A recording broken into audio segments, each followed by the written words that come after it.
What's going on, everybody? Hey, welcome to the M&M podcast. I'm one of your hosts, Sega Seth. It's me, Brody. I'm here on my yo-yo. B. Rod Y. and Valicorn. Here I am. Hello. So, we have to go into a moment of explanation on Brody's end to address the Doug Walker drawn elephant in the room. Yes. Hey, Brody, remember when last podcast when you were like, CM Punk's not fucking coming back to WWE? And I've been saying it for months and months and months and months. And what have I always said? Never say never with WWE. WWE continuously proves me wrong. I will admit that I was wrong. CM Punk is indeed back in WWE. He showed up at the end of Survivor Series. Which is actually insane. When Brody even said It is our generation's warrior coming back. Yes. Like, it's Bret Hart, because, I mean, that happened when I was watching. You and me were watching at the time. Brody, I don't think was when Bret Hart and Shawn, and then at the time. That was like a couple months before. That was like the summertime. No, it was like February. Yeah, because that was like at the beginning of like 2010. Yeah.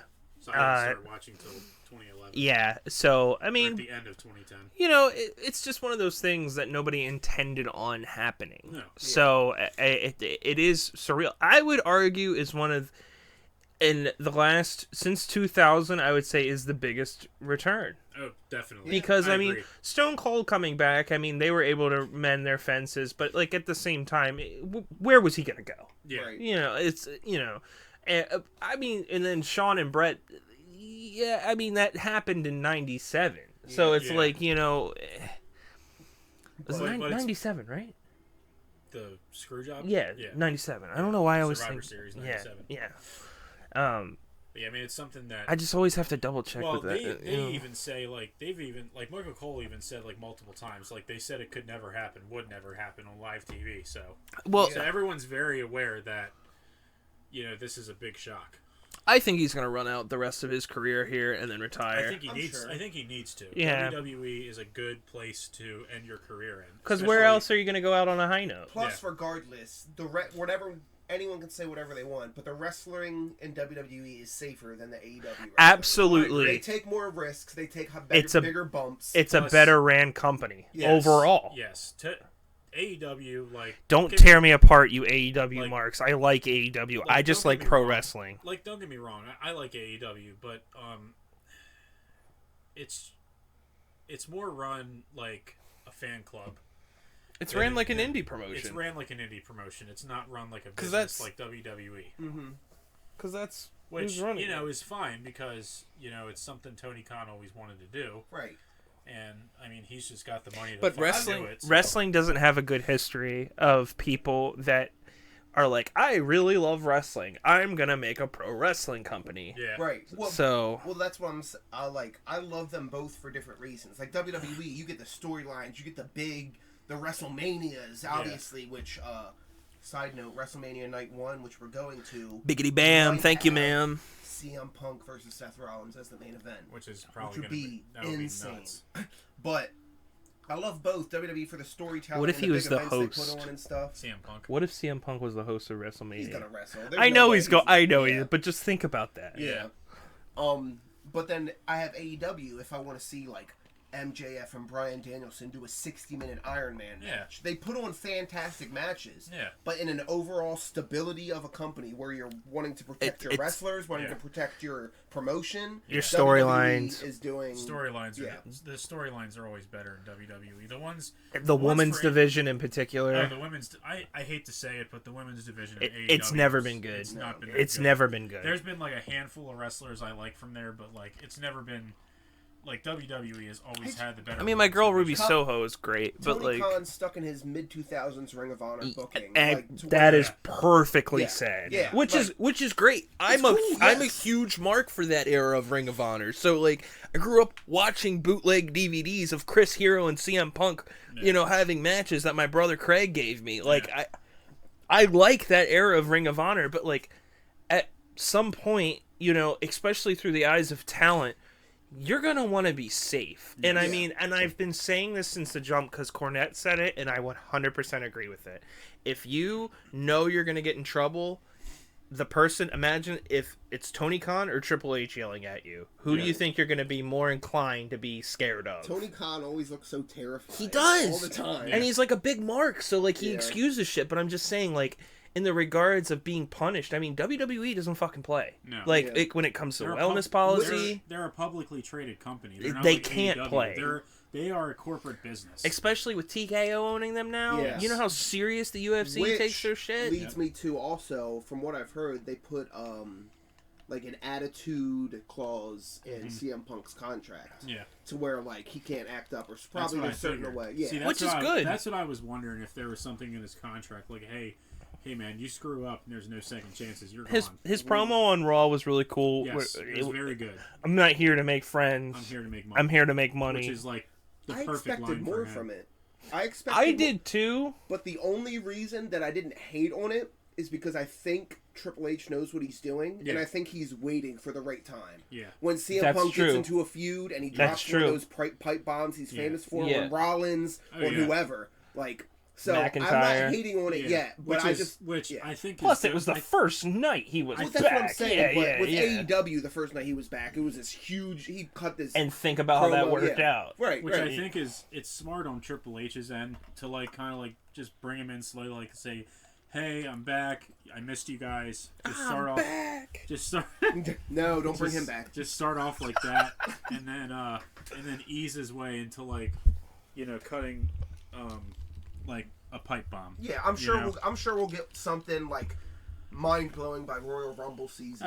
By WrestleMania, which is how you goes. should book it. Think about the way that they booked Bryan in 2013 into 2014. Mm-hmm. I was pulling my fucking what was left of my hair out at that point because I was watching my favorite superstar of the last 15 years being treated horribly but being a dumbass. What? CM Punk? No, I'm talking about Daniel Bryan. Oh, okay. No, with the Yes movement. Oh, yeah. No, I've held nothing back in the regards. I've not been biased towards CM Punk because of how much I love him, but I have not held back anything in the regards. I've treated it like I would treat it if it was Batista, Ric Flair, any other name that is big. I have recognized that he's an extremely flawed individual to work with, but like. I think now I feel as though the thing with AEW, like you said, it's just kind of roughly ran, and I feel like it's run like an indie promotion. I feel like it could get to anybody's very lackadaisical. I feel like it could get to anybody could get into like scuffs like that, and then like Punk's notorious to have an attitude on him, and he's always had a chip on his shoulder because it's a part of who he is. So I think you mix the two things, it's like, what do you think's gonna happen? So I'm not excusing it, I'm not making up excuses. CM Punk was not my childhood hero, but my teenage hero. I looked up to him the same way I looked up to Daniel Bryan. I related to CM Punk. And I will say, I will always say, like next to Roman Reigns, this title run he's on now, Punk probably had one of the best, if not the best title reign. Honestly, one of mine, and I mean my favorite match of all time. Not the best, because I think the best is universally between all of us is pretty much agreed upon. Taker. Yeah. Taker and Shawn. Taker and Shawn. Nothing's gonna top that. Look, and just really short tangent on that. And it's not even like wrestling technability, it's the pure story, it's the pure history. Everything that built that match. Right, it was just perfect. Down to the moonsault into the tombstone. Yeah, everything was perfect. But my big and I mean that's hard to top, especially with WrestleMania with Taker. I mean, but my favorite match of all time is CM Punk and Cena. I mean, at Money in the Bank. I mean, I was very big. I was always a big Cena fan, but that was the night he left with the title. Too. And I mean, I was beyond hyped. I was insane. He literally ran. I rewatched that match. He literally went home and threw the title in his fridge. Yeah, and I remember that. And but you guys both know I've never been a huge CM Punk fan. Yeah, but he's a draw.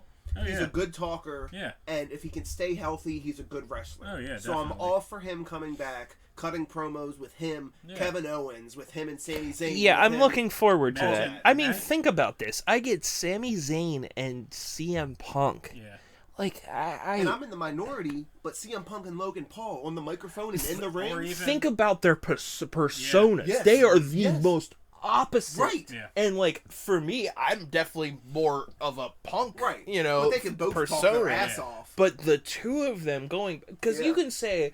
Whatever. I don't like Logan Paul. I've never liked Logan Paul. The dude's a good wrestler, and honestly, I would probably like him more if he just stopped everything and just dedicated everything to WWE. Which he's getting to. Which he's going to get to that point. Yeah, and I think he's young. I think he's on top of the world right now, and I feel like eventually it's kind of like the reverse Rock effect. Yeah. I feel like once he gets done everything that he wants to do, he's going to go just dedicate everything to wrestling. He said he's retired from boxing, so no more boxing. Which is good. Don't do that. That fad of celebrity boxing almost. It's been around forever, but like I think that whole happy punch type thing is done. Yeah. I don't think you're going to be... It ran its course. And I'm not just saying that because Boogie and Wings have boxed, but I wouldn't even call it that. But I just think that, you know, the man has a perfect persona. I think he could really be something. And I think when you have those two... Wrestling is all about two carbon opposites clashing. That's always the best storylines. You know, I've never been a big fan of, like, you know, Shawn and Hunter going at. You know what I'm saying? Like, I've never liked that type of dynamic. It's usually... I don't hate it, but, like... I think it's more interesting when you have carbon opposites, and it can be interesting, like Edge and Christian type shit, you know. But you bring up carbon opposites, which is the last thing I want to say on CM Punk, is apparently there's talk in Punk's for Stone Cold to do their match. Yeah. Dude, because Stone Cold clearly he can go at it. Yeah, he can go at it, and that match was good. Yeah. I liked it. Yeah. Can you? Yeah. So and that polar opposite, but yeah, that would think be about if that was his retirement match. Phenomenal. Imagine another wrestler that I'd like to see him go one-on-one with at the mic, Grayson Waller. Because Grayson Waller can talk his ass off. LA Knight.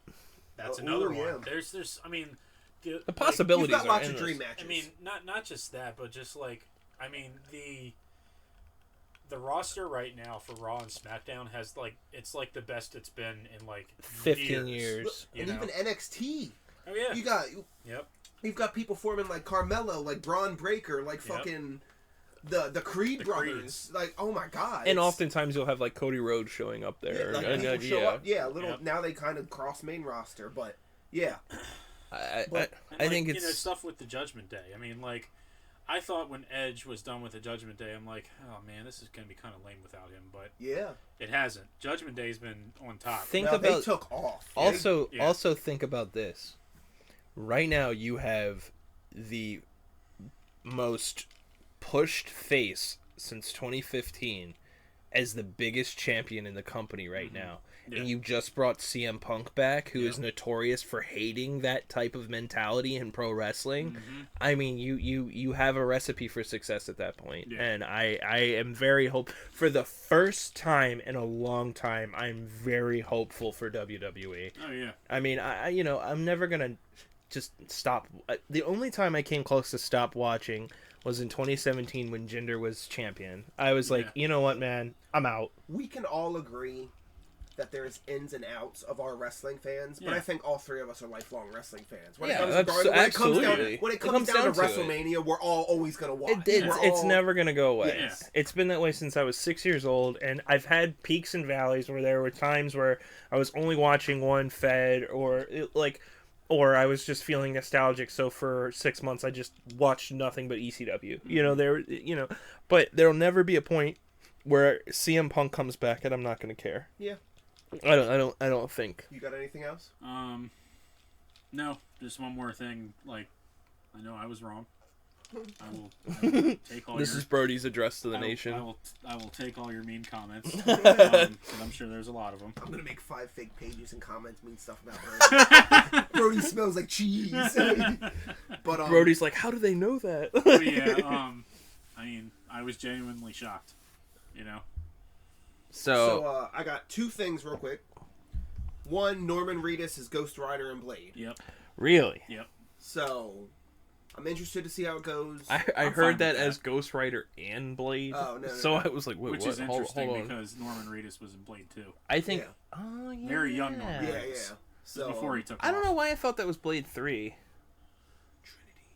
Yeah, I thought that was Blade Trinity. Yeah, Blade Trinity's the one with Triple H. I know that, but I don't know why I thought... And Ryan Reynolds.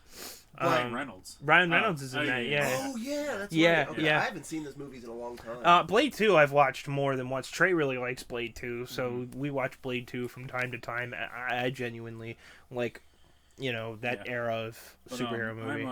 I'm all for it, because he's a good actor, so I think he can pull. I feel like he can pull that part off. Well. Yeah, they need it. He's got that look. Yeah, he's got like that look for the character. And the MCU needs to start bringing in some real big hitters now that they have the rights to it, because it's gonna save it at this point, because it's abysmal right now. Yeah. And then the other thing I had was a little bit of Eric lore for all of y'all. Oh, we know you guys love some Eric. So yesterday hard not to. He hung out at my house for a while. We watched like 3 movies. Yeah. We were just chilling, and then we went ghost hunting with how foggy it was out and stuff yesterday. Because if you guys looked outside yesterday, it was. I loved it. Horrible. I loved it. It was super fun. I have a picture, and I'll put it up on the screen. I have a picture I took when I went to the mailbox, and I was at the top of the hill in the park, and I just looked down and I took a picture of it. This was when I came out of work. Well, that shit. Let me see that again. Remember when we were you should send that to me. Remember when we were in Ocean City and all them lights were flickering and it was foggy? You're like, drowning all my sins. Yes, you should send. I'll put those in the video too on screen, because it was truly like, I love that shit. I think it's awesome. It's awesome. It's very very calming to me. But me too. So we decided we were going to go to Susquehanna afterwards. Oh man. And Susquehanna at night in the fog. Yeah. So if you guys don't know, it's this state park around us that's known for having haunted type of stuff and spooky spirits and stuff. It's a very old park. Yeah, very old park. Very. Did the Mystery Machine break down? Big history. Big history. Old slave trails, stuff like that. All these sorts of stories. Maryland's a very historic state. Yeah, because we're on the East Coast. Yeah. But so anyway, I stopped and parked and turned off the lights a couple times just to see if we could hear anything. So at some point, as we're about to leave, I start driving forward, and then I switch it into neutral without Eric knowing, and then I'm just pushing on the gas, and we're rolling backwards, and Eric was like, yo, what the fuck? And he was like, yo, what's happening? And I'm like trying to rev and stop. I'm like, Eric, I can't stop. Yeah. That's awesome. But I switched it back into drive. He's like, you fucking dickhead. Yo, I got him so good. That's awesome. And I just had to bring that up. I'm going to buy you a dash cam for Christmas, so that way you can record some of that shit. Oh my god, that's funny. That's awesome. He's like grabbing the fucking door handle and everything in the middle console. He's like, yo. What is happening? And then he was like, when you tell that story tomorrow, I'm going to deny that shit. So speaking of Christmas, we're going to transition into our main topic here. So our main topic today is our favorite Christmas movies. Christmas is a very fun time of year for all of us. Yep. It's my favorite holiday. I am 50% Jewish as well, so on my dad's side. I think that was the amount. But so if you like Hanukkah, Christmas, whatever you celebrate, I think it's a fun time of year for everybody. Outside, there's some people who are depressed around this time of year. I get that. But I think it's an overall fun time for us. Yeah. I have had some pretty unfortunate stuff happen around the holidays, like losing my grandfather 5 days before Christmas. So being able to, as an adult, share Christmas with my friends more so than anything has amounted into a lot of new traditions. And I think this whole subjective thing about, it's not a Christmas movie, has gotten under my skin, because to me, yes, of course, there's Christmas, and there's a subjective nature to it. But to me, personally, if you have an attachment to a Christmas movie or a movie around Christmas time, Christmas is about memories and tradition. Right. So it could be anything. Yeah. Star Wars, it was coming out around December. It became a tradition for people. Yeah. You whatever you watch around. That's why they play like The Incredibles or other Disney movies around that time. Just stuff that makes you reflect on the year and enjoy, just feeling nostalgic and just all those themes. But the center point of these Christmas movies, it's got to be Christmas, oriented. It's gonna be a Christmas themed movie. Right. Correct. And I excluded specials, and I'm gonna talk about that. My mom asked me if we were gonna talk about like Christmas specials at all. I think that could be. So the plan for next week was gonna be that I was gonna put a Q&A up. Just have people just ask us questions. Yeah. But Vale had suggested just talking about what Christmas means to us and like the traditions that we share, and we could talk about TV specials around then. A non-top, just to mix it up, a non-top 5 episode of just bullshitting, which I think we do really well. Yeah. But I did include 2 specials on here. Because it's just like I wanted to talk about the 2, but I'll save that for next week. I'll just acknowledge that I watch them every year. Okay. So that being said, I'm gonna reveal my top 5. I have them up on the screen here. My honorable mentions are How the Grinch Stole Christmas and Charlie Brown Christmas, like I said. And then for my non-conventional Christmas movies, I have Batman Returns and Die Hard. Mm-hmm. Miracle on 34th Street, 8-Bit Christmas, and 8 Crazy Nights. 8 Crazy Nights is so underrated. It is. It's not a good movie at all, but I love it. I would watch that like all the time with my cousins and stuff. I saw it in the theaters, actually. Nice. Directed by a guy named Seth. Fun fact for you. Who was on... there's a Hack the Movies of that. 8 Crazy Nights? Yeah, and they interview the director. Oh, so cool. It's... and... National Lampoon's Christmas Vacation really hurt not putting that one on here, but I knew that it's always good to not put them in my personal top 5 because I know they're going to show up on yours, so I can still talk about them. But my personal top 5 are Muppets Christmas Carol, Gremlins, It's a Wonderful Life, Home Alone, and A Christmas Story. So, what are your top 5? So, hold on. Okay. So, I've actually got 3 honorable mentions. My first honorable mention is White Christmas. I discovered it like 2 years ago. That's a good one. Matt was actually watching that yesterday. The 2003 Grinch with Jim Carrey. Oh, 2000. I always thought it was 2003. Nah, 2000. Yeah. Okay. So the 2000 Grinch, and then Home Alone 2. That's my. Yeah, I was hoping Home Alone 2 would show up. And then my top 5, going from 5 to 1, is It's a Wonderful Life. Let's say Home Alone. I don't know what that means. Kevin's Home Alone and he cloned himself. That's terrifying. Home Alone. Don't get any 4. Ideas, Disney. The Santa Claus at number 3 with Tim Allen. Number 2, Christmas Vacation, and then number 1 is A Christmas Story. And I actually have like a separate area. I picked one movie that's set around Christmas. Right. Yeah. Die Hard. Yeah, well, that's my favorite. My favorite movie set around Christmas. I always say non-conventional because it's not ones that people instantly think of, and that's why it's not a Christmas themed movie. That's why I put Batman Returns, because if I don't say Batman Returns, my aunt will kill me. But I genuinely love that movie, and it is set around Christmas time. And then Die Hard. We'll wrap up talking about that whole Die Hard subject.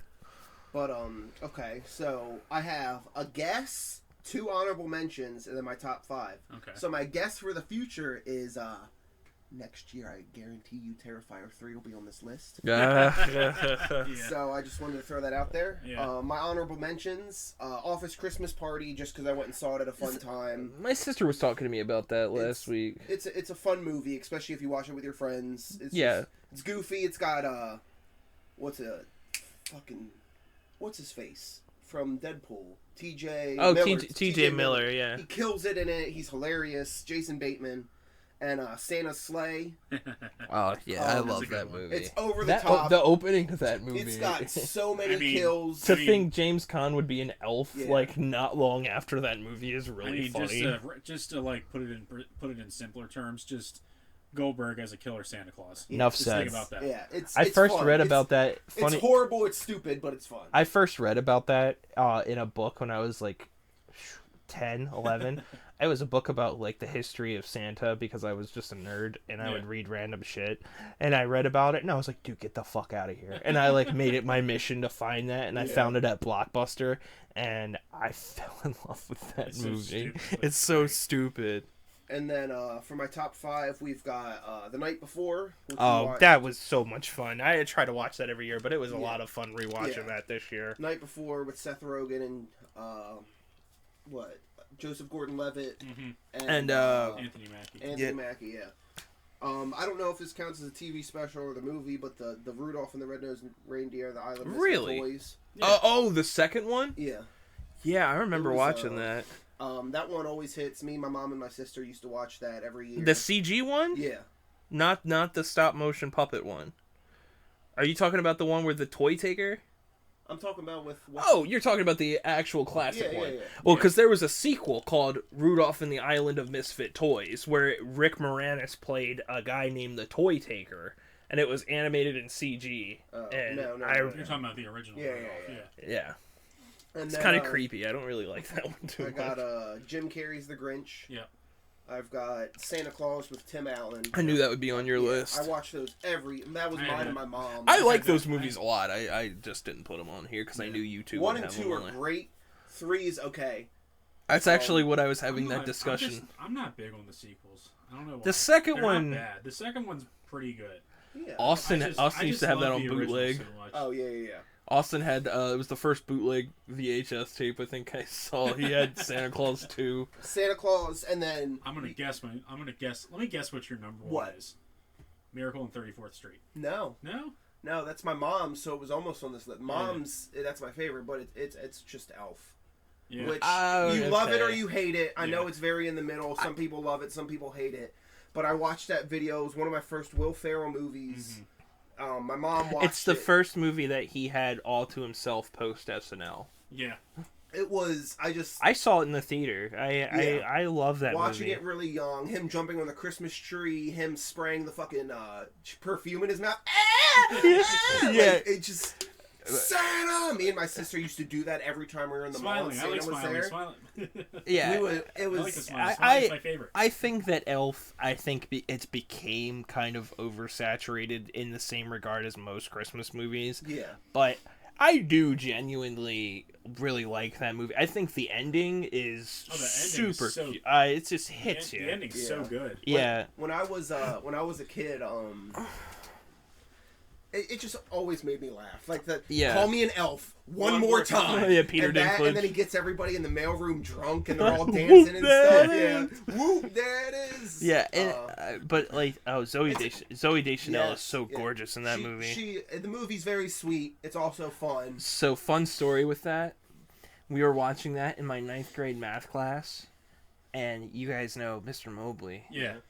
I said, look, the guy who ran the department store looked like Mr. Mobley. Yeah, he did. And so one of the teachers that was in the class thought that was really funny, so they went to get Mr. Mobley. And Mobley came in and was like, oh, you think you're funny? You Budrow kids, man. You guys think you're so funny. And I can hear his voice right now. And years later, I asked him about it when I was working with him at a school. I was like, so, did that really offend you? And he was like, I thought that shit was hilarious.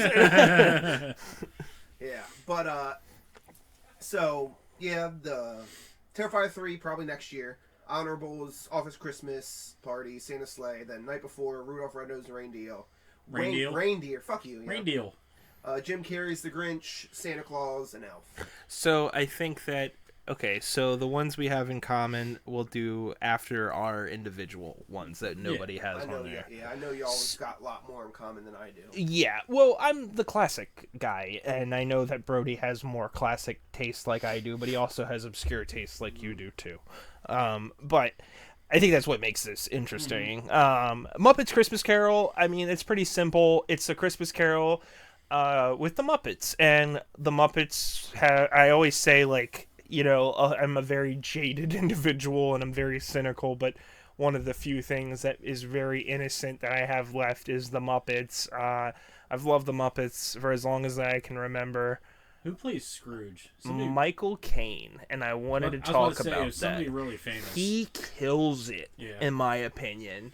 The movie was funny because it's filmed. It looks like a set, like a play. Yeah. And apparently that was done intentional because they knew they couldn't have a real city because of the way they had to coordinate the Muppets. Yeah. I think the songs in it are good. I think if you like A Christmas Carol, it's a good take on it.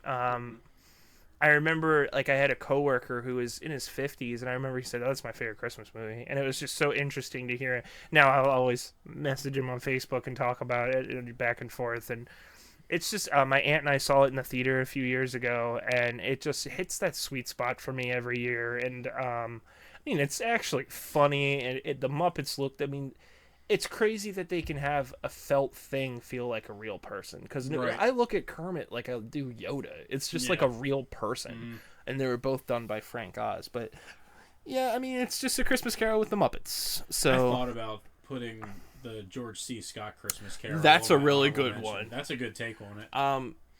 I mean, would you say that's your favorite Christmas Carol? I really like the Mickey one too. That was hard not to put on here. You know what we should have put on, Seth? Both of ours is Hellbender's Christmas. I didn't even think about that. we do watch that every year. Yeah. Those are great. If you haven't seen those, Put some good old fashioned Karen, Chris. I was born ready, Zach. Merry Christmas. Hey, Jesus, Jupiter. Hey, Jupiter. So yeah, Christmas Carol with the Muppets and Gremlins. I mean, everybody knew this was coming. Everybody knew this was coming on my list. I love Gremlins. It's for those of you who don't know. I know there's a lot of arguments of if it's a Christmas movie. I would say of all the adjacent ones, I think it's the strongest one. Definitely.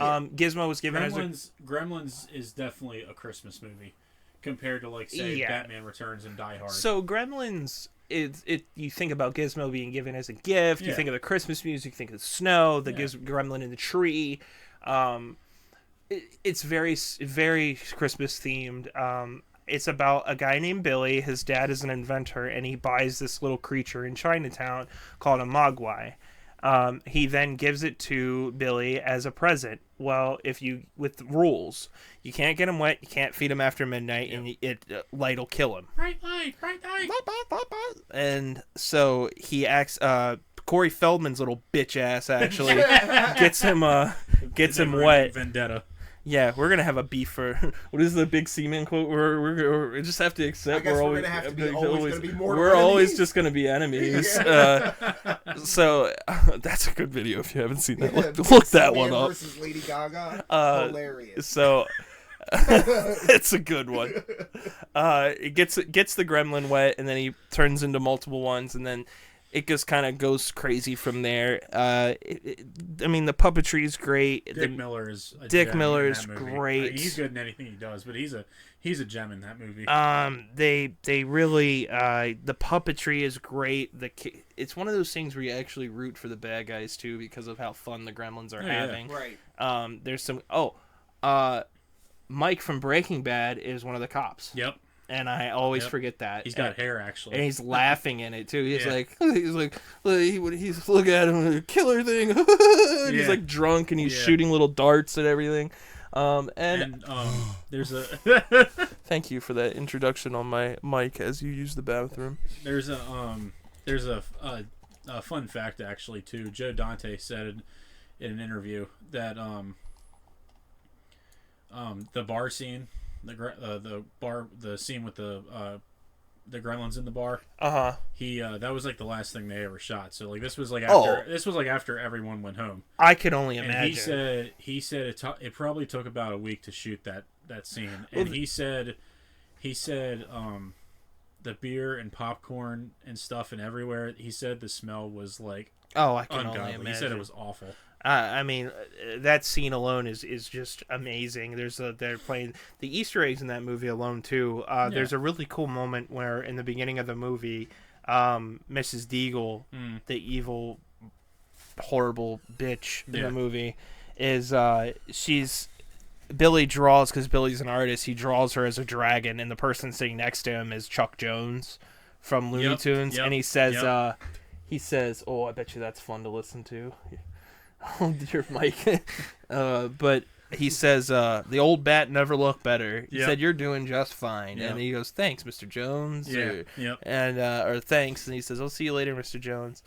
So I mean, the Gremlins, the score is great. It's just it's in my top 10 favorite movies of all time. The Gremlins like main theme will get stuck in your head for days if you hear it. I think the second one is better. Like the theme is better in the second one. Second one is very good because I mean you get a lot more too. But like no, the first one is the better movie. I just love the first one. The first one is the better movie, but I meant the score. So Gremlins, if you haven't, check it out. It's on HBO Max. It's a Warner Brothers staple. Or buy the actual movie. Thank you. It's really cheap everywhere you go. You can go to Walmart. Dude, you can go to Walmart and get both of them in one collection for like $5. You're right. On Blu-ray, no less. Right. So and then that's all the one. Oh, my honorable mention. There was one honorable mention I did want to talk about.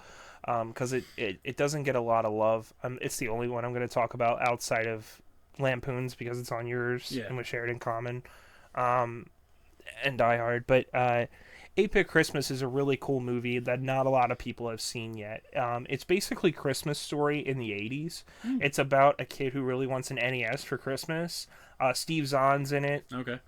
Neil Patrick Harris is the narrator, and it just tells a really heartwarming thing. Like it's one of those things that I like about Christmas Story is, and I'll touch on this later, is it reminds you of your childhood because you're like, whoa, I thought only I did that. Right. And you're like, and the 8-Bit Christmas is even more like it because of, my childhood loving video games and stuff.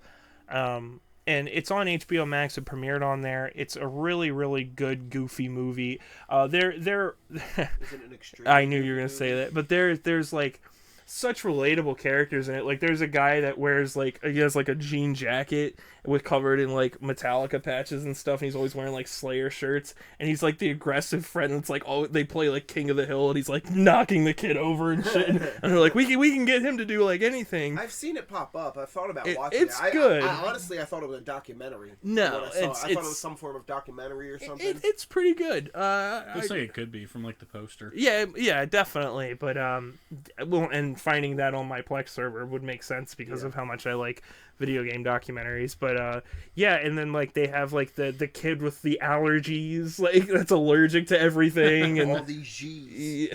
And you have like the kid, the compulsive liar kid, and the just all the tropes like that make Goonies good and stuff like that. That's a good way to describe it. It's like Goonies meets Christmas Story. I think it's in that a good vein. Combination. Yeah, it's really good. I recommend checking it out. I think there's even a Goonies poster in the background.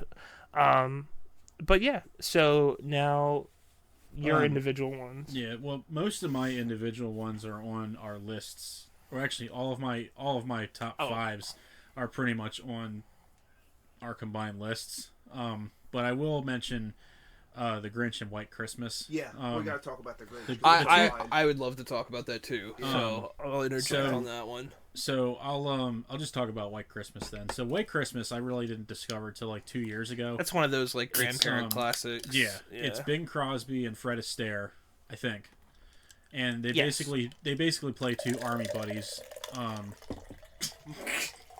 I apologize. I'm sorry. You gonna yell at me for my mic falling over? I know. Basically, they play two army buddies who like fall in love with these two singers that are singing at this like USO show kind of thing, and it's just a really fun movie. Really good songs, obviously Bing Crosby singing White Christmas is like one of the all-time classics. But yeah, it's just a really good movie, and I always try to watch it every year. And so then The Grinch. Yes. Okay. So yeah, we'll talk about the 2000 Grinch. All of us know we love Jim Carrey's over the top acting. Yeah. And he performs in The Grinch. Yeah, like no other. No one else.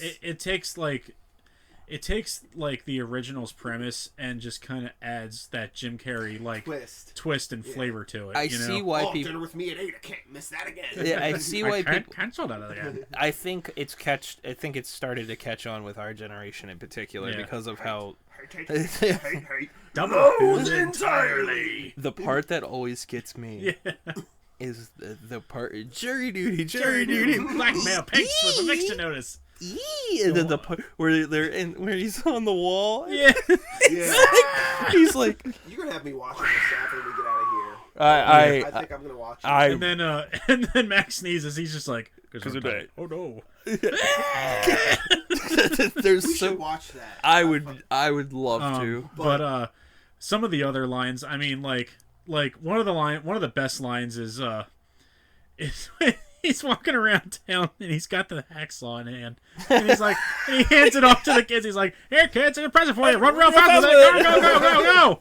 A fun fact for you: you know Mr. Noodle from Sesame Street? Mm-hmm. Yeah. That was Cindy Lou Who's dad. Oh, really? Oh, no shit. Yeah, and then Cindy Lou Who, a.k.a. Taylor Momsen from The Pretty Reckless. Yes, and that's another fun fact. Yeah, yep. And then the neighbor is Leonard's mom from The Big Bang Theory. She's an established actress. I can't think of her name. But yeah, I mean, it's just a really fun movie. It's got the same heartwarming ending like the original. Yeah. But it's just funnier. Yeah, it's just a lot funnier because, and also, I mean, they're two like spread apart like a lot of years. That's like hard to like compare. the first one came That's out a 40-year difference. First one came out in 1964. Yeah, and this one came out in 2000. Yeah. But yeah, Taylor Momsen. And the movie was huge when it came it was out. everywhere. Yeah, I mean, I think honestly, all of us collectively had the green box video box. Yeah, VHS box. I think we all had it at one Grinch. point. I actually had it. It was the first DVD we ever owned. The green case. Yeah. Yep. It was the first DVD we ever owned. Yep. And as a family, and I remember begging my dad to get it. There's just a lot of little things in that movie that make me laugh. Like when he's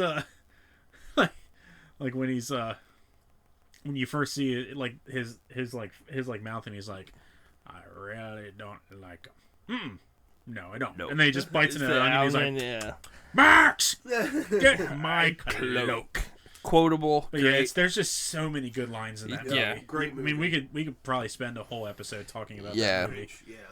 So then, did you have any singles? Oh yeah. You I have The Night Before, which we'll run through real quick, which is just about these three friends. One is about to have a baby, which is Seth Rogen. One is a star athlete, which is Anthony Mackie. Yep. And it's been a the while other since one I've seen it. Is so Joseph good. Gordon-Levitt, and he's this guy whose both his parents died when he was younger, and for all these years, those two friends have been by his side every Christmas to hang out with him. And it's the last year they're going to hang out. They have a tradition every year on Christmas Eve where they all go out. Right, and they've been trying to go to this Nutcracker Ball for like a decade. It's like this super big party. Yeah. And, Miley Cyrus is there and all this. It's got a lot of... it's funny as shit. There's so much that you can't say because it'll ruin it. It's funny as shit. There's a lot of heart behind the movie, honestly. There is a lot of really heartwarming things, and there's a lot of really good themes about change that really hit me. Eric said to me yesterday, he said, I didn't remember that many feels when we rewatched the movie. It really hits hard for me personally, being somebody that hates change, but embracing that change for the better. I think that's the whole arc of the movie, as well as Joseph Gordon-Levitt's character as a whole in that movie. But I try to watch that every year. For a while, I couldn't find it on Blu-ray, and I found it at Walmart for like $3. But it was fun rewatching that. Other than The Night Before, just Elf, which is we already talked about it. Will Ferrell. So then he's an elf. We'll talk about our common ones. He is an elf. Well, technically, he gets stolen from an orphanage by Santa because he climbs inside the bag. Yeah. And he thinks he's an elf. Yeah, and then he finds his human parents. And the fun fact for you, too, in that movie, the elf that says something to him, like, with the glasses, it's like, you're not a cotton-headed Nitty Muggins. That's Peter Billingsley from Christmas Story. Oh, yeah? Yeah, Ralphie from Christmas. Nitty Muggins. Yeah. I do have one other fun fact, actually, about, well, not a fun fact, but kind of like just a thing. There's a great picture on the internet of Eddie Murphy and Jim Carrey, because at the time, Eddie Murphy was filming Nutty Professor 2 on the same studio, as the Grinch. The Grinch. They just Eddie Murphy came over one day on the set of The Grinch in his full like Professor Clump outfit, and they took a picture together. Yeah. It's a great picture. I do like that picture. Yeah. So then we'll touch our common ones real quick. So we have It's a Wonderful Life, Night Lampoons, Home Alone, and Christmas Story. So I guess the one I really was looking forward to talking about, there's two in particular. Home Alone, obviously. Well, Home Alone, Macaulay Culkin got his Hollywood star walk on the star on the Walk of Fame, Hollywood star on the and it was a very awesome presentation. Yeah. And Catherine O'Hara showed up. I tweeted this, and I stand by it. Growing up, Kevin McAllister was the kid you always wanted to be. Mm-hmm. Now, as an adult, Macaulay Culkin is literally married to my childhood crush. Yep. He gets to hang out with Kevin Smith and James Rolfe, go to pro wrestling events. Like, he's who I want to be. I guess it's like, and there's a big, like, he went through shit. Yes. Yeah, he went struggled. to rock bottom. Yeah. He was at the top as a kid. Yeah. Then to hit rock bottom. Then to come back up. It would have been real easy for him not to. He had a huge comeback. Yeah, he did. Which is awesome. I love him to death. I love Home Alone. So I mean, what is there to say? Home Like, Home Alone it's is fantastic. It's it's Saw for kids. That's really. In some scenes, So yeah. Kevin McAllister is in a big family, and his parents leave him behind one day by accident after they get in a huge fight, and he sleeps upstairs, and they leave without him. So then the whole movie's about his mom and everybody trying to get back, but then he's home by himself, and Joe Pesci and Daniel Stern. I almost said Howard Stern. I mean, the hair. Yeah, and they're pretending to be cops going around the neighborhood. They talk to his dad in the beginning of the movie, and they find this home, and they're very hell-bent on going into this house. And so Macaulay Culkin learns how to be more self-efficient and fight back against these burglars, and it's very heartwarming. It's iconic in the regards of quotes. Fuller, go easy on the Pepsi. Kieran Culkin was his brother, and that's who played that kid. Look, I've watched a lot of fucked up movies, and you guys know I search out the wild shit. Yeah. But watching Home them Alone. step on the nail, gets God. me every time. Still. That and the brick to the head. Oh my god. Oh, that's in 2, yeah. That's in 2, Yeah, but... so Hey. the part that always gets me is when he's gonna call the cops. He goes, he's at From a treehouse. From a treehouse. I mean, Joe Pesci kills it in that movie. He's so good. And then of course our famous Herb. Yeah. For some reason, like when Seth and I were watching it a couple years ago, We like, just thought the that way, was so the way funny. he just has it's like, It's what? it's the only Christmas movie besides Gremlins that I can watch year round as well. And Home Alone's another movie, like one of the Christmas movies where the ending always gets me no matter what. There's a Seinfeld episode about that. Like Apartment it's together. not so much like him reuniting with his mom. But when Kevin looks out the window and sees Old Man Marley reuniting with his family, kid, and then like the music playing, it just John Williams scores the movie, it it's gets really me good. every time. Yeah, so Home Alone, I doubt anybody listening to this podcast has not seen it. It was the highest grossing independent film until Blair Witch. But it's funny because earlier that year, the highest grossing independent film was Ninja Turtles. That's funny. Yeah, and then it became Home Alone. Yeah. But yeah, I mean, God, Disney Plus. There's 2-packs everywhere. I'm telling you, You know what's funny? I always, a couple of years ago, I actually tried to find Angels with Filthy Souls. Oh, everybody thought that movie was real. It's not a legit Oh, movie. really? You thought so? Yeah, I did too as a kid. Yeah. I'm like, this looks like some old gangster film. I want to check it out. I researched Fox's library online to try and see if that was real. And it was just made for that movie. There's a cool edition on one of the DVDs that I had where it was that full scene by itself. No shit. Yeah, That's it was really cool. But yeah, I mean, Home Alone, it's legitimately one of my favorite movies of all time. Yeah, I mean, Christmas, you filthy animal. I mean, come on, that's all you got to say. So yeah, Home Alone. There's a guy named Snakes. Knew I heard that name Snakes before. Snakes. I don't know no snakes. I don't know no snakes. So I think that's the most quotable Christmas movie. Home Alone. Other than Christmas Story, I would say yes. I think now it is. Yeah. I think now Home Alone is compared to that. I feel like this generation. I mean, Home Alone has became like an institution for a lot of kids. I think I'll roll with the Grinch on that one. I hear people. Yeah, I guess that's true. Yeah. It would be one of those three. Only because, like, I know Christmas Story is a monumental and Home Alone is also, but The Grinch is something that everyone from every generation Yeah, I would say that too. So It's a Wonderful Life was the one that I was really excited to talk about. That's one I did not watch all the way through until a couple years ago, and I just fell in love with it. Jimmy Stewart is probably my favorite actor of all time. Bill Murray is Bill Murray. I always say is my favorite, but Jimmy Stewart, legitimately, I think is one of the greatest actors of all time. No, I agree. That movie hits really hard for me in the regards of showing the importance of one man's life. Yeah.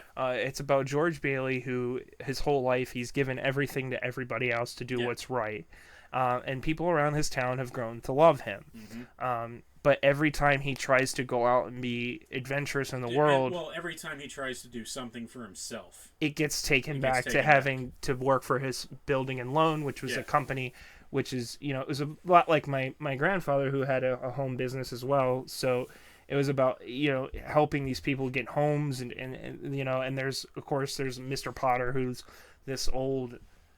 miser type that wants to just capitalize on these poor people, and George Merry Christmas to you in jail. He spends his whole life trying to make a difference, and eventually, in a mishap, his uncle Billy, who's very forgetful, ends up losing money, and Mr. Potter has it, and it results in makes it look like George Bailey is embezzling money. Yes. So he would end up probably going to jail. So then he goes home and he just loses his mind and just kind of thinks that the world would be better off without him. Yes.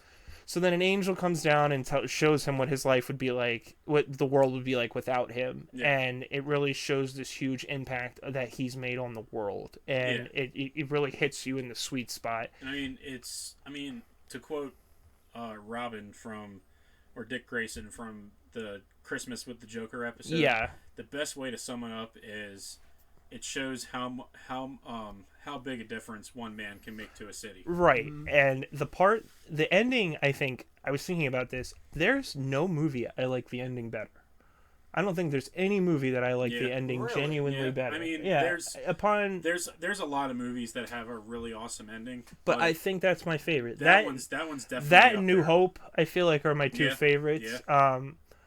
I feel like endings can be a little cheesy at times or whatever, but I definitely think it's a genuinely good feeling ending. So he comes back and he realizes that he wants to live, and he's just excited for life, and he goes home and he thinks he's going to go to jail, and then all of his friends come together to bail him out. All the people that he's helped come together when they find out that he's in trouble and give back to him. And I'm getting goosebumps just talking about it. Thanks for spoiling it. If you haven't seen it, came out in the 40s. I mean, if you haven't seen it at this point. Yeah. But I have never seen it. It is really good.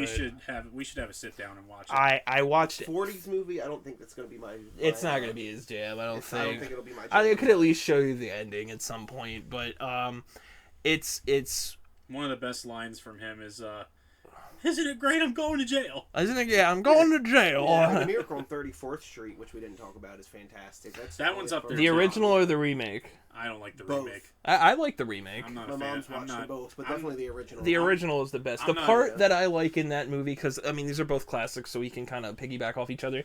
The part that I like in that movie is when he's Santa Claus and the kid is like, I really want this fire engine, and the mom's like, no, don't tell him he can get it.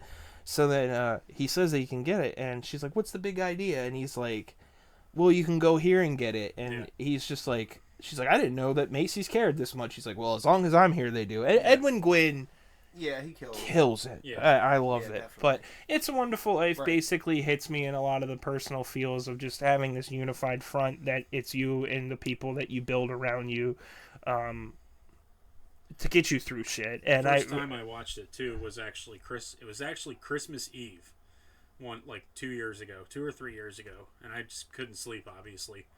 So I'm like, you know what? I'll just throw it on, and I watched the entire thing. Yeah, it's amazing. Again with Home Alone, it's It's not just one of the best Christmas movies. It's one of the greatest movies ever made. It's in my top 50 for sure. So then we have National Lampoon's Christmas Vacation. I mean, again, we could spend a whole episode. We really could. It's for those of you who don't know, Chevy Chase wants to have part of the National Lampoon's Vacation where series. he wants to have these great picture perfect vacations for his family, and they just never works out. And it shows the huge dysfunction that is the family. In this one, you see more of the extended family, of course.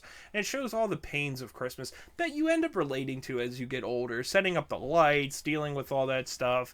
And it just hijinks ensue from there. Honestly, it's so funny. It's so funny. It's my favorite out of the Vacation series. Mine too. I mean, the quotable lines, the funny aspects of just him interacting with people.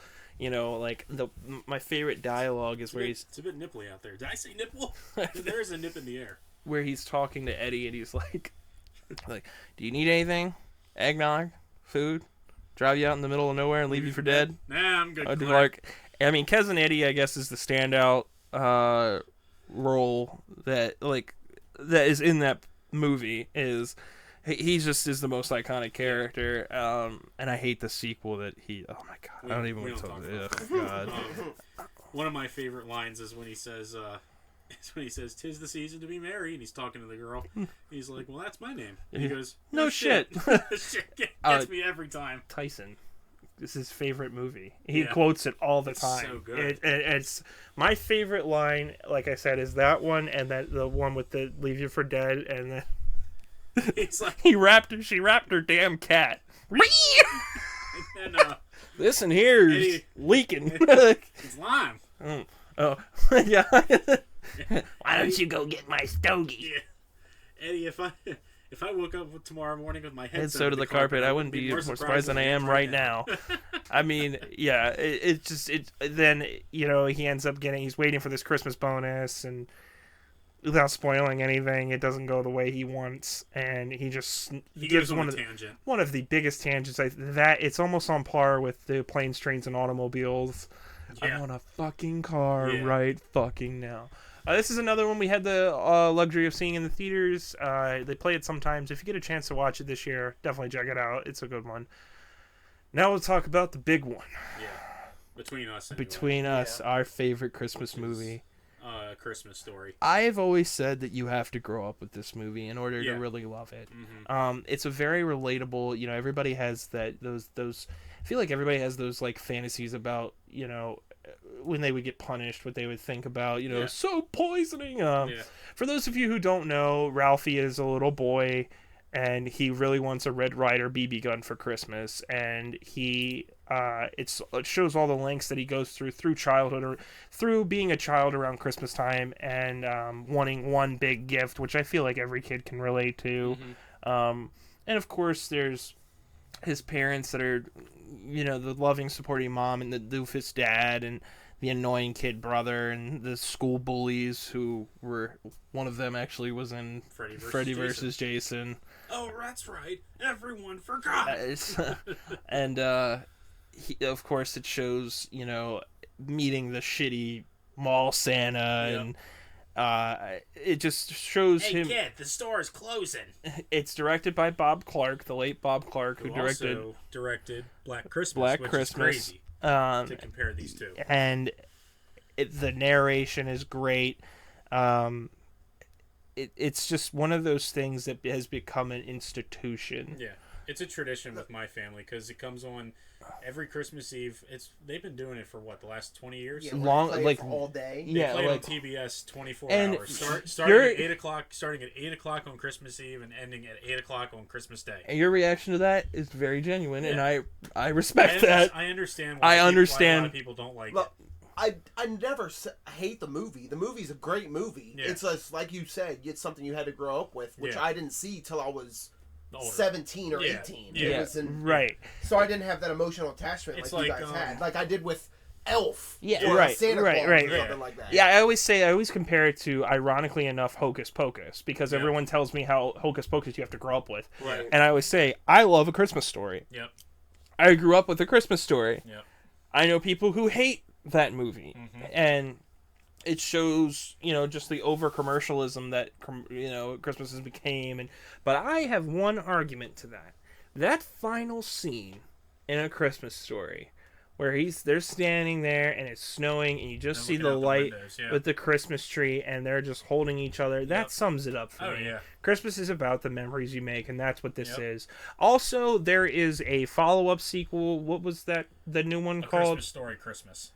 Very good. So good. Very underrated. Shouldn't have been as good as it was. If you like A Christmas Story, I highly recommend that one. It came out last year. Brody and all of us watched it, and it was a lot of fun.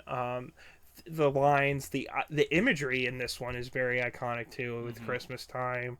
And we have a leg lamp at the house. Yeah, so. And I mean, my mom got me a leg lamp nightlight by NECA, so it. Now, what is your guys' favorite Christmas gift you ever got? Ooh. The best memory. This is a good transition into the Facebook post as we wrap up, because this will be perfect to expand upon for next week's topic. Right. Honestly, hey, I'll go right off so you guys think. Yeah. The PS2, the year it came out, my mom bought me a PS2, and then she got me a bunch of clothing boxes to think I got pants and stuff. Nice. And she filled them with games. Nice. I got Godzilla Save the Earth. My sister got fucking Tetris for the PS2, which I can give a fuck about. But we got like 15 to 20 games for the PS2 1 year. My mom used to do that too. Yeah, it was nuts. That's always been the standout. So, like with me, because I've always been obsessed with video games, I would make it a point, because my birthday's before Christmas. Mm-hmm. So I would always be like, this is what I want. This is the one I want. I got a lot. My dad actually got the PS2 with money he won gambling. His friends won it. They went in on a lottery pool, and that was how we got my PS2. But a lot of my GameCube. My GameCube and Pokemon XD, because it was the last Christmas I believed in Santa, and I'll go into more depth about it, but like I really wanted a GameCube and Pokemon XD, and my mom got me the GameCube, and that year I got The Simpsons Season 6 on DVD, and it was my first Simpsons box set. So I think it was just a combination of that, and it was the first Christmas with Lindy. Yeah. And it was really cool. And I have a cool story about that too, so I'll go into that next week. But either that, what I was talking about, or the first time my dad got me tickets to a WWE show. I remember you telling me about that. Because I remember going, and they had Edge versus Batista in a Last Man Standing. No, it wasn't. It was a house show. Okay. It was Edge and Batista in a Last Man Standing. The main event was Brothers of Destruction versus Big Daddy V and Kali. Yep, I remember you telling me. And they had fucking Rey Mysterio on the card. They had Cena on the card. I remember freaking out. Yeah, I got a couple of house show tickets before for Christmas. Lindy would take me to them. I remember one year my mom was trying so hard to get Royal Rumble tickets for me. But yeah, I'd say the GameCube and the Pokemon XD was a gift from my mom, and I would say that was probably. I also really enjoyed getting Castle Grayskull for Christmas, and dude, I got that back in the day too. Yeah, that was fun, and my dad made me dig the instructions out of the trash for that one. Or that fucking that mat that had the cars. And so shit. Yeah, I used to have. I was watching old Christmas tapes yesterday, and there's my mom's talking to me, and she's like, "Did you get everything you wanted from Santa?" And I said, "Yeah, all I wanted was the sewer lair," and it just was me, like, authentically, and I'm just seeing this giant sewer lair from Ninja Turtles, and so those would probably be my two. What about you, bro?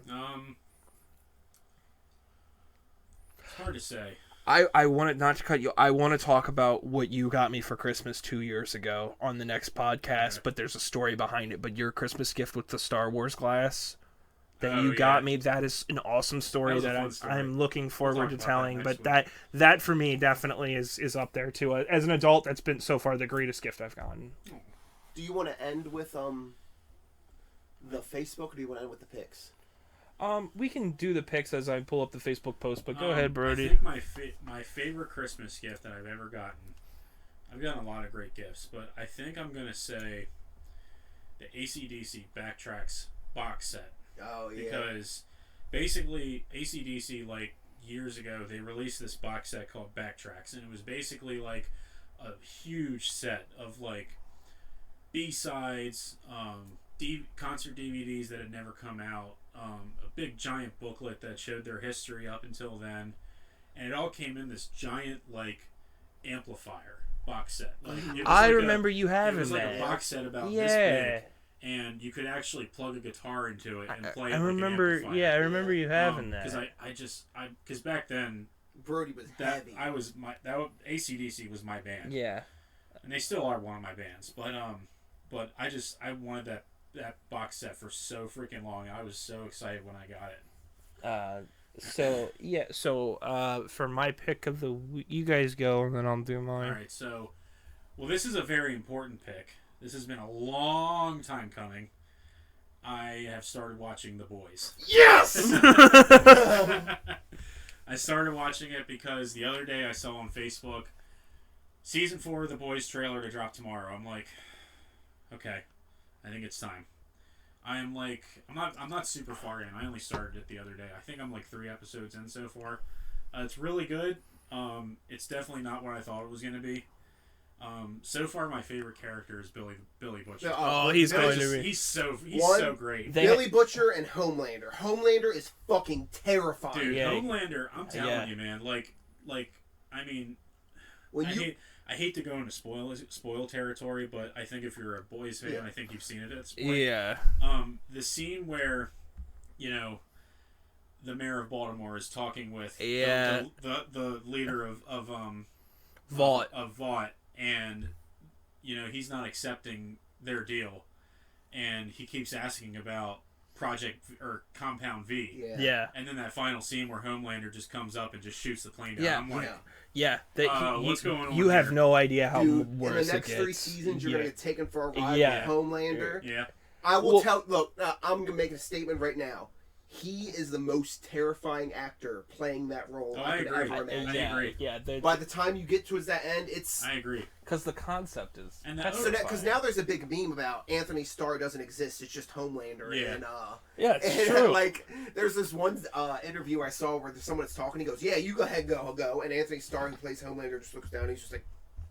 And the first comment was like, Homelander's thinking about killing everybody right now. Yeah, it's he's true. He's very good at playing this character. Mm-hmm. And I mean, and like just the fact that like it's a very different take on the superhero. Like it's a refreshing take. It's a refreshing take. Like, and I was mean, hesitant of it because of that. It's like treating superheroes like corporate America, which is what it would be. Which is like really cool. If it was real, if superheroes were real, this is what I think about. Yeah, that would be definitely. Definitely. It's nice to think that it would be Marvel, but it would be more like that. But yeah, it's really good. So far, what else? I've been checking out like some new music. Lil Lotus's new album dropped Friday. That's good. It's really good. He's like he's part of that like pop punk like emo revival. Rapper, emo revival. Yeah. I wouldn't even say rapper. His early stuff was a lot of very rap heavy. Yeah. Okay, because this album is just straight up pop punk. Is it? I haven't listened to the album. It's just like it's straight up pop punk and emo. Okay. So go ahead. Yeah, it's good stuff. But I got Dog Pounds the movie. It is it's not well known about. I saw it on Tubi a couple years ago and then I rewatched it the other day. It's a juvenile detention center where these 3 kids show up, and it's basically about their experience in this juvenile detention center. You told me about that. Yeah. It's insane. There's a lot of fights. There's some fucked up scenes. It's about them trying just to survive with all these assholes. It's really good. Check it out. It's underrated. And then I've got Columbus, which is a pop punk band. They were around for 10 years, and I can't believe I never heard of them before. They're gone now. Columbus, yes. And I've had their shit on repeat the past couple days. Oh my god, I cannot imagine why they didn't get... Yeah, okay. I don't know why they didn't get to Blink, Sum 41, Simple Plan Levels. Phenomenal stuff. And the last thing is No Face, No Case. No Face, No Case is fun. Which is fun, hardcore beatdown type thing. They're call-outs, like... big breakdowns, everything's so fun. I love No Face, No Case. So for me, it's mostly been movies, of course. Godzilla -1. Oh, yes! we will get more in depth into Let's that. do that next week. I'm putting that down for next week. We have a lot to say about that. It's God. phenomenal. It's the best Godzilla movie I've seen since Final Wars. I'm gonna try to go see it before next week. And Thanksgiving. We saw Thanksgiving. Yeah, Thanksgiving. Thanks for the invite. You know, we invited you. The 3 of the 4 people. We invited you. We invited you. Who invited me? Eric did. We literally said in the group chat, and you said I don't think I can make it tonight. I said it in. Wait. You said it in the group chat. You got the invite. Let me see. Oh my goodness. So, anyways, the Facebook post as we dig that up, I said just wanted to ask some questions and favorite Christmas movie. My Aunt Barb said It's a Wonderful Life. I know it's a bit cliche, and I said it's absolutely a damn near perfect movie. Rye said I always liked the Rankin Bass holiday movies growing up. Put one foot in front of the other. Those are my mom's favorites. Is from Santa Claus is low key great inspiration for feeling down around this time of year. Or any time of year. The Year Without a Santa Claus is also iconic. That's a good one. My favorite. My question for y'all is the hypothetical. You're back in the 90s and 2000s and looking through a big toy book from Toys R Us. What's the first thing you circle to ask for Christmas? I have one big thing. Yeah. Nintendo 64. Okay, well, that's a good one. But my thing is, in the fucking commercials for Toys R Us, they used to have this giant Ninja Turtle that would be dancing around. Yeah. I would circle it every year in the fucking book, and I would show my mom the commercial. They never fucking made them. Wait. It's either that or the fucking what's that goddamn electric Velociraptor? Roboraptor. Roboraptor, yo! I wanted that bitch so bad. It was about dinosaurs. A kid I knew got that for his birthday. I ended up getting one from my mom. My brother, that was a big one for my brother. I think the year I got my GameCube, that was Jake's big gift. Yeah. I actually one of my other favorite gifts was I'm mad I don't have it anymore. I had a model toy of Godzilla from '98 Godzilla. Probably stood about that tall, and it had the handle where you press the button and his arms move. That was the best thing that movie did, was make cool toys. I'm so mad I don't have that anymore. So that would be you would circle some cool ass Godzilla shit. Gigodzilla stuff, any kind of toys, basically. Yeah, Anything that I thought was cool. Wrestlers back then. Yeah, wrestlers. Those giant. I remember they would have like the big like Rock'em Sock'em, like the WCW had them. I used to see those in the Toys R Us early memories. Ashley posted a gif of Cousin Eddie saying "Merry Christmas." Shitter's full. Shitter's full. Merry Christmas.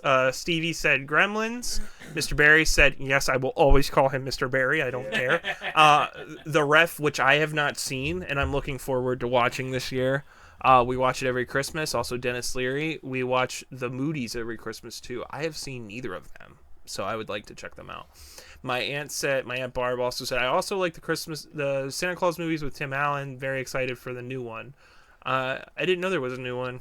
New show's great. I like the show. Bad Santa. I watched those two. Those are so funny. Which I actually loved rewatching. Yeah, they were really Did funny. she get mad because you use her what is it? Use special dishes or something? Yeah. Did you get mad that you peed on her special dishes? He said, "Why the fuck would you say that?"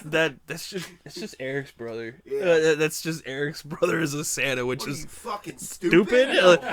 The part where he throws the skateboard at the kids kills me every time. Very funny movie. I watched the second one a few years ago for the first time.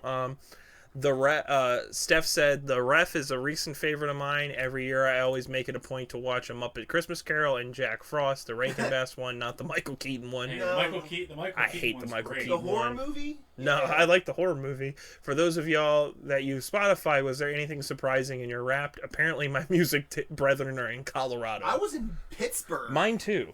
Mine was in fucking Pittsburgh. I didn't see that. Mine was so. I think it was weird because it said like Paleface Swiss and Neck Deep, and I was like, both of those are from other countries. Yeah, I was like, where does it say?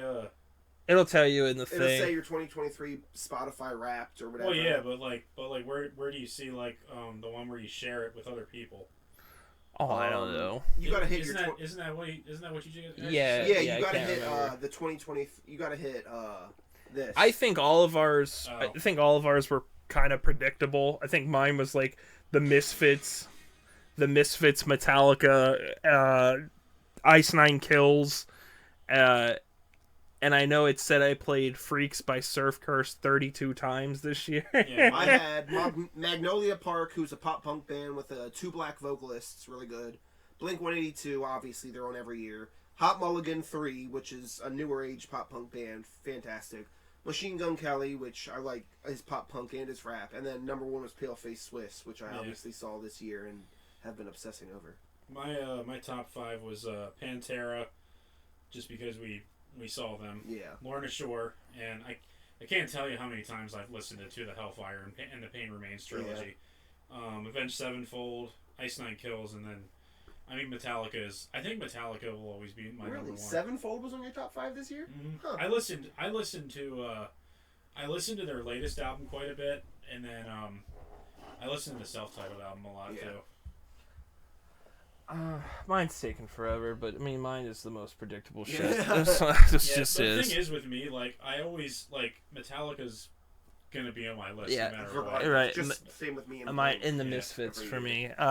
So then, of course, Mr. Ken said obvious ones for us: A Christmas Story, National Lampoon's Christmas Vacation. Watched Violent Night last night. Was a fun one too. Yeah. I love that awesome. movie. That was fun. Yeah. That was fun. Eric said, damn, no one's going to say Santa's Sleigh. That was one of my honorable mentions, but I told you. Yeah, Vale told him to listen. I got Pittsburgh, too. And Eric said, I'll come over and just put that on my list 5 times.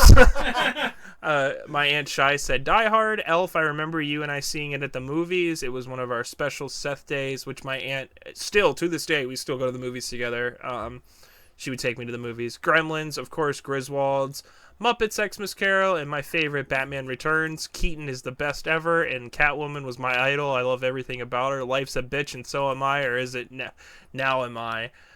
She loves that movie, and I do too. She actually got me that little duck from the movie up there. My buddy Cole said, freaking love Gremlins. And Steven said the answer would be Die Hard, but let's be real, just taking place on Christmas doesn't make it a Christmas movie.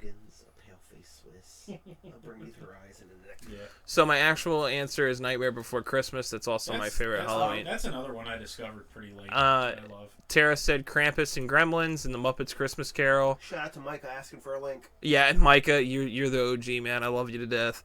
Matt said not a specific movie or really a favorite, but it never feels like Christmas season if I don't watch it. It never feels like the Christmas season if I don't watch a few of those predictable Hallmark Christmas romance movies with my mom. Shout out to Brody's dad. Oh my god. Yeah. That's all my dad watches. Yeah. Whole big joke in the house is whenever something happens, we all go, "Aw." That's funny. You know what? Kiss in the snow next to a tree. That's wow. The corporate girl that has no time for love falls in love with a guy from the country. No way. That I would watch those with your dad. I would have a blast doing that. I think that would be so so funny. funny. As shit to watch Christmas movies with your dad, my dad, and Lindy. Oh just my sitting down in a Lindy! room. Lindy laughed at Elf.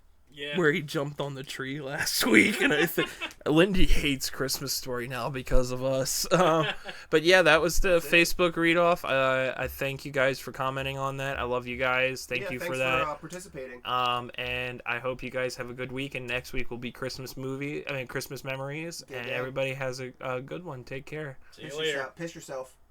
Don't do that.